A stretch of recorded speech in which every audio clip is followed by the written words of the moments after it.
You know that version of yourself that shows up when the front door closes and you're finally alone? That one. The one who doesn't stand up straight. The one who talks to themselves in the kitchen. The one who cries at commercials sometimes or stares at the wall for 20 minutes thinking about something that happened in 2014. Excellent. That's not your worst self. That might be your only real one. We spend so much energy performing. And I don't mean lying. I mean the constant exhausting work of being presentable. Of making sure our face matches what we think other people need to see. You do it at work. You do it with friends. Some of you do it with the people you love most. And that's the part that really costs you. But when nobody's watching, the performance stops. And what's left?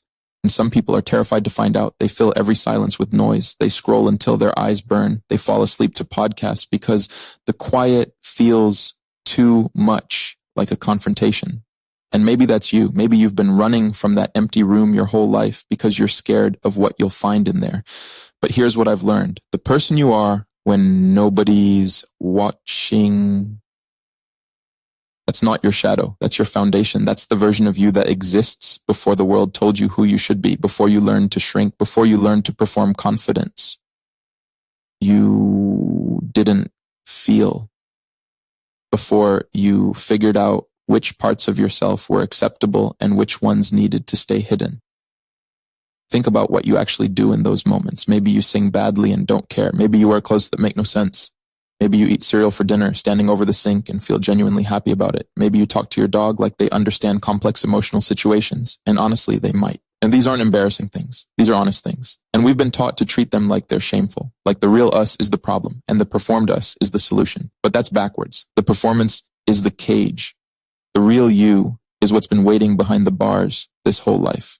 I think about all the people walking around pretending to be fine, pretending they have it figured out, pretending they don't sometimes lie in bed and wonder if any of this matters. And then they go home, they close the door, and for a few hours they stop pretending. That's not weakness. That's the only time they're telling the truth. You want to know who you really are. Don't look at your resume. Don't look at your social media. Don't look at the version of you that shows up to impress people. Look at what you do when nothing is at stake. What do you think about when no one's asking you questions?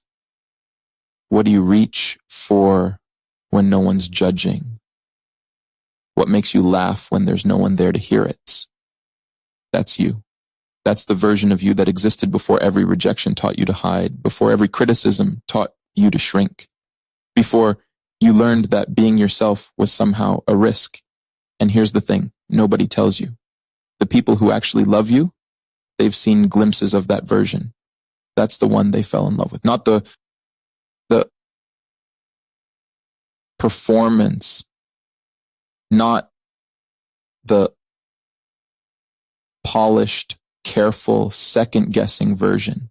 The real one, the weird one, the one who doesn't have it all together. So maybe the goal isn't to become someone better. Maybe it's to stop hiding the person you already are, to let the private you and the public you get a little closer, to stop treating your real self like something that needs to be fixed and start treating it like something that deserves to be seen. You've been performing for so long, you might have forgotten what's underneath, but it's still there. It's in the way you talk when you're not trying to impress anyone. It's in the things you do if you knew nobody would ever judge you. It's in the silence between who you pretend to be and who you actually are. That gap is where your whole life is hiding. When the door closes tonight, pay attention. Watch yourself. Not with judgment, with curiosity. Because the person you are when nobody's watching isn't someone to be ashamed of. That's the one worth knowing. That's the one worth being.